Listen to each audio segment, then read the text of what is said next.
आज हम लोग क्लास 9 का मैथ जो प्रश्नावली 1.5 है न, चैप्टर है संख्या प्रत्यय, उसका क्वेश्चन संख्या हम लोग फर्स्ट पढ़ने वाले हैं। ठीक है, क्वेश्चन संख्या फर्स्ट। इसमें यह बताया गया कि बताइए नीचे दी गई संख्याओं में कौन कौन सी संख्या परिमेय है और कौन सी संख्या अपरिमेय है। सबसे पहले आपको परिमेय संख्या और अपरिमेय संख्या के बारे में जानना होगा। ठीक है, परिमेय संख्या किसको कहते हैं? परिमेय संख्या जो है हम उसको कहते हैं जिसको हम p/q के रूप में लिख सकते हैं। p/q के रूप में लिख सकते हैं जहाँ p और q क्या हो? पूर्णांक हो। p और q पूर्णांक किसको कहते हैं ये बताएं हम आप लोगों को। और q बराबर 0 नहीं आना चाहिए। q बराबर 0 नहीं आना। क्यों नहीं आना चाहिए? q बराबर 0 क्यों नहीं आना चाहिए? इसलिए नहीं आना चाहिए कि अगर q बराबर 0 आ जाएगा, सपोज कीजिए कि यहाँ 4 लिखा हुआ है। क्या लिखा हुआ है? 4 हमारा अंश हो गया, मतलब p हो गया। ठीक है, और ये जो q है, q का वैल्यू अगर यहाँ 0 आ जाता है, q का वैल्यू 0 आ जाता है। 0 क्या एक पूर्णांक है। ठीक है, तो 0 से अगर हम 4 में भाग लगाएंगे तो वो क्या हो जाएगा? वापस 0 हो जाएगा कि नहीं होगा? तो फिर ये बट्टा में हुआ नहीं ना हुआ। जो p/q के रूप में मतलब बट्टा में हो जाए, इसलिए q बराबर 0 कभी नहीं होना चाहिए परिमेय संख्या में। अगर नीचे 0 होगा तो कभी परिमेय संख्या वो नहीं होगा। तो अब हम लोग ये बात को समझ गए। पूर्णांक किसको कहते हैं? जो माइनस वाली संख्या, ठीक है, और 0 और प्लस वाला जो संख्या, ये सारा संख्या जब आपस में मिलता है तो इस टाइप के संख्या को क्या कहते हैं हम लोग? पूर्णांक कहते हैं। ये वीडियो में आपके पास रहेगा हमेशा, बार बार लफड़ा होता है ना, ये हमेशा रहेगा। ठीक है, पूर्णांक कहते हैं। अब सबसे इंपॉर्टेंट चीज अब क्या है? अपरिमेय संख्या किसको कहते हैं? अपरिमेय संख्या किसको कहते हैं? अपरिमेय संख्या हम उसको कहेंगे, अपरिमेय संख्या किसको कहेंगे? जिसको हम p/q के रूप में नहीं लिख सकते हैं। p/q के रूप में नहीं लिख सकते हैं।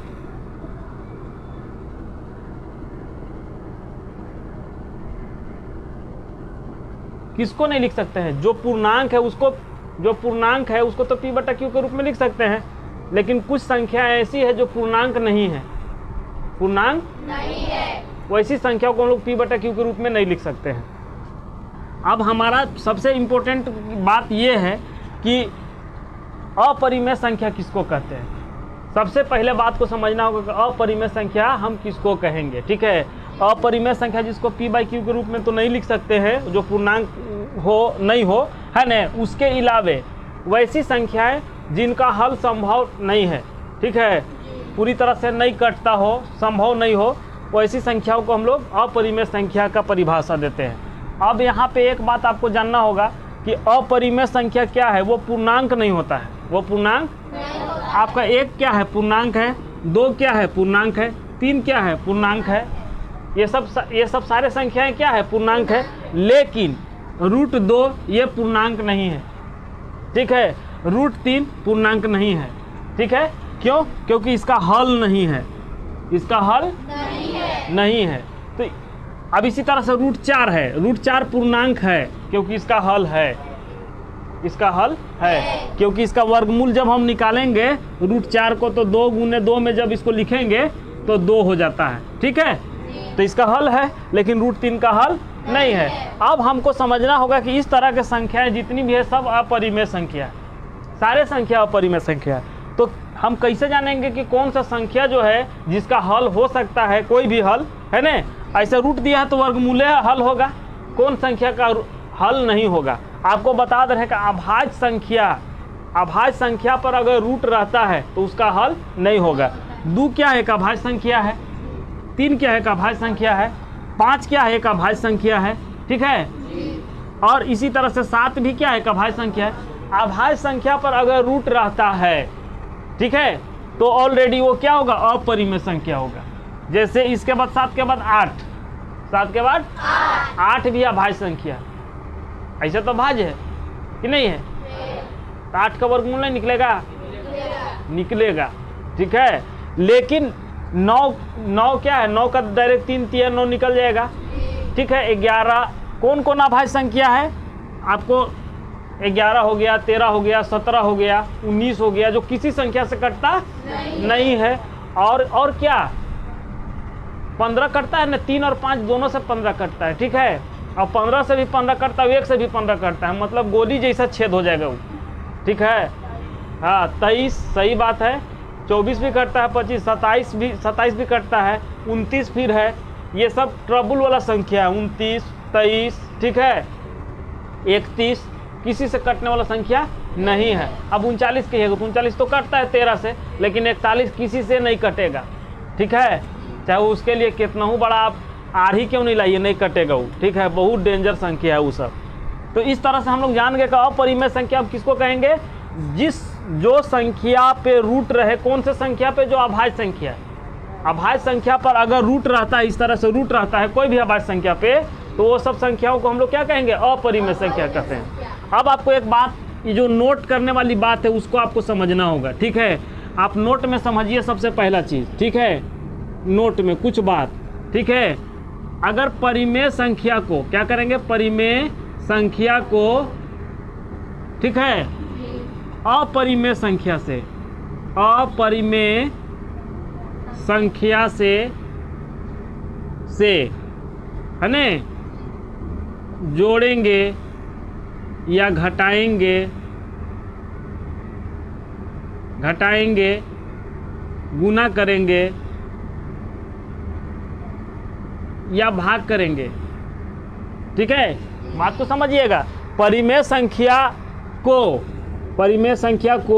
अपरिमेय संख्या से जोड़ेंगे या घटाएंगे या गुना करेंगे या भाग करेंगे, ठीक है, फिर भी वो अपरिमेय संख्या ही होगा, ठीक है।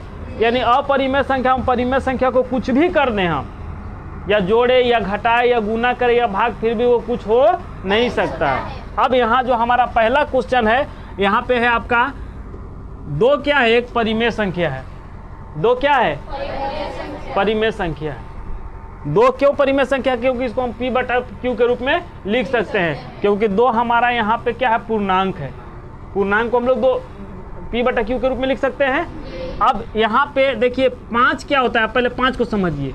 5 एक अभाज्य संख्या, क्या है, अभाज्य संख्या है, और इस पर रूट हो गया, यानी कि अपरिमेय हो गया। अभाज्य संख्या पर अगर रूट हो गया तो क्या हो गया, अपरिमेय संख्या। अभाज्य संख्या के बारे में हम बताएंगे आप लोगों को विस्तार पूर्वक कभी, कि अभाज्य संख्या होता क्या, बताए भी है, फिर भी एक आध बार कभी बता देंगे। कुछ संख्या ऐसी होती है ना, भाज्य, परिमेय, अपरिमेय, पूर्णांक संख्या, बहुत सारे। जैसे मार्केट में बाजार लगता है ना, चारों तरफ आपको सामान नजर आएगा, संख्या वैसे ही, संख्या का जो प्रकार है ना वैसे ही नजर आएगा। इतना संख्या का प्रकार है कि पढ़ते पढ़ते दिमाग खराब हो जाएगा। भाज्य से अभाज्य पे घुस जाइएगा, सम विषम है ना, सम विषम, भाज्य अभाज्य, परिमेय अपरिमेय, वास्तविक काल्पनिक, ठीक है, पूर्णांक, ऋणात्मक धनात्मक, एक बोझा संख्या रहता है, ठीक है। बोझा समझते हैं ना, हाँ, ठीक है। तो ये रूट 5 क्या है, एक अपरिमेय संख्या है। क्यों अपरिमेय है, क्योंकि 5 जो है हमारा अभाज्य संख्या है। अभाज्य पर जब रूट लगता है तो वो अपरिमेय संख्या हो जाता है, ठीक है। तो अब हमने आपको क्या बताया, ये 2 क्या है, परिमेय संख्या है, और रूट 5 क्या है, अपरिमेय संख्या है। तो अगर हम परिमेय संख्या में से अपरिमेय संख्या को घटाएंगे तो कुछ होगा, कभी जिंदगी में कुछ नहीं होगा, वापस वो अपरिमेय संख्या ही रहता है। जिस तरह से नोट में आपको हम बताए हैं कि परिमेय संख्या को अगर अपरिमेय संख्या से, है ना, घटाएंगे, जोड़ेंगे, गुना करेंगे, कुछ भी करेंगे तो क्या होगा, अपरिमेय संख्या। इसलिए ये क्या हो जाएगा हमारा, अपरिमेय संख्या, अपरिमेय संख्या, ठीक है। अब यहाँ पे दूसरा जो क्वेश्चन है हमारा, वो देख सकते हैं कि cost 3 plus root 23 into minus root 23, यही नहीं लिखा हुआ है।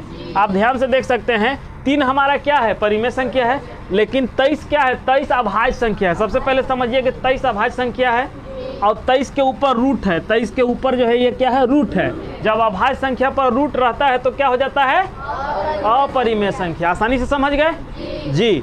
तो यहाँ पे इसको अगर इससे जोड़ते हैं, इसको इससे जोड़ते हैं तो ये परिमेय है, ये अपरिमेय है।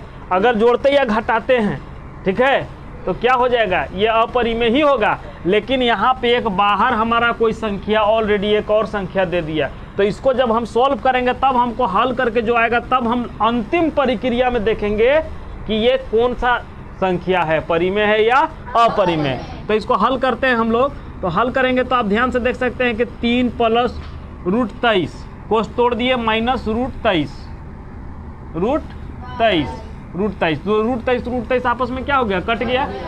ठीक है, हाँ, अपरिमेय व परिमेय आपस में क्या हो गया, घट गया। अपरिमेय कट के इसको क्या बना दिया, परिमेय बना दिया। तो 3 क्या है आपका, 3 बच गया। 3 तो खुला है, आज़ाद है ना। तो ये क्या है, परिमेय संख्या, परिमेय संख्या। तो 3 परिमेय नहीं लिखेंगे, ये जो क्वेश्चन है ना, ये टोटल जो क्वेश्चन हो गया ये क्या हो गया, परिमेय संख्या। ठीक है, परिमेय संख्या। ठीक है, अब नेक्स्ट क्वेश्चन हम लोग तीसरा देखते हैं। तीसरा में आप देख सकते हैं कि 2√7 है ना। 2 तो हमारा परिमेय है, लेकिन √7 क्या है, अपरिमेय। और नीचे फिर है 7√7 ठीक है, यहाँ 7 भी हमारा क्या है, परिमेय है, लेकिन √7 अपरिमेय है। लेकिन ऐसा नहीं है। अब कहिएगा सर अभी आप बोले हैं कि परिमेय को अगर अपरिमेय से भाग भी लगाएंगे तो भी वो अपरिमेय ही हो जाएगा। क्या हो जाएगा, लेकिन यहाँ तो भाग लगा रहे हैं, तो ऐसा नहीं है कि सिर्फ परिमेय है, अपरिमेय भी ऊपर वाला में नहीं है। तो अपरिमेय को अपरिमेय से काट दिए तो हमारे पास क्या बच गया, 2/7। जब 2/7 बच गया तो 2/7 आपको क्या दिख रहा है, फ्रेश दिख रहा है, कोई लफड़ा दिख रहा है, कोई लफड़ा नहीं। इसलिए ये क्या है, परिमेय संख्या है। यानी लफड़ा वाला संख्या ही अपरिमेय होता है, तो इसको हम लोग क्या लिखेंगे, परिमेय संख्या। कोई दिक्कत नहीं है। चौथा क्वेश्चन को हम लोग देखते हैं। चौथा में आपको दिया है 1/√2। ठीक, √2 क्या है बताइए, 2 एक अभाज्य संख्या है। क्या है, अभाज्य संख्या, और इस पर रूट लगा हुआ है, तो ये क्या हो गया, अपरिमेय संख्या। और अभाज्य संख्या पर जब रूट लगता है तो अपरिमेय होता है। अब हमको अपरिमेय से भाग दे रहे हैं हम, ठीक है, पूर्णांक में। पूर्णांक क्या है, एक पूर्णांक है, तो पूर्णांक जो होता है वो परिमेय संख्या होता है। लेकिन यहाँ पे नीचे जो हमारा है वो क्या है, अपरिमेय संख्या। तो अपरिमेय संख्या से हम पूर्णांक में भाग दे रहे हैं, यानी परिमेय संख्या में, तो भाग देने के बाद भी क्या हो जाता है, अपरिमेय संख्या ही रहता है। नोट में आपको हम बताए हैं। इसीलिए क्या है, 1/√2 एक अपरिमेय संख्या, अपरिमेय संख्या है। कोई परेशानी नहीं है। ठीक है, अब नेक्स्ट क्वेश्चन यहाँ पे आपको लास्ट है ना, 5 नंबर का क्वेश्चन, 2π है ना। आपको एक बात बता रहे हैं, पाई एक परिमेय संख्या नहीं है, अपरिमेय संख्या। पाई का वैल्यू होता है 3.14 ऐसे करके होता है ना। इसको आगे जाइएगा ने, मतलब इसका होता है 22/7। ठीक है, जब इसको भाग लगाइएगा तो फिर प्रसार एक के आने लगता है। कल प्रसार के बारे में आपको समझा रहे थे। तो जब इसको भाग लगाइएगा तो एक ही आने लगेगा, तो वो क्या हो जाएगा, अपरिमेय। प्रसार जब एक के आने लगेगा मतलब शांत नहीं रहेगा, शांत हो जाएगा, तो वो भी अपरिमेय होगा। तो पाई क्या है, एक अपरिमेय संख्या है ना। पाई हमारा एक अपरिमेय संख्या है। ठीक है, पाई, इसको पाई बोलते हैं। ठीक, अब 2 और पाई के बीच में क्या चीज का चिन्ह है, तो गुना का चिन्ह है। ठीक, अब ये हम बताएं कि चाहे जोड़िए, चाहे घटाइए, चाहे गुना कीजिए, 2 क्या है, हमारा परिमेय संख्या है। तो परिमेय संख्या को हम यहाँ पाई से क्या कर रहे हैं, गुना कर रहे हैं, गुना कर रहे हैं ना। तो क्या ये पाई हमारा अपरिमेय संख्या है।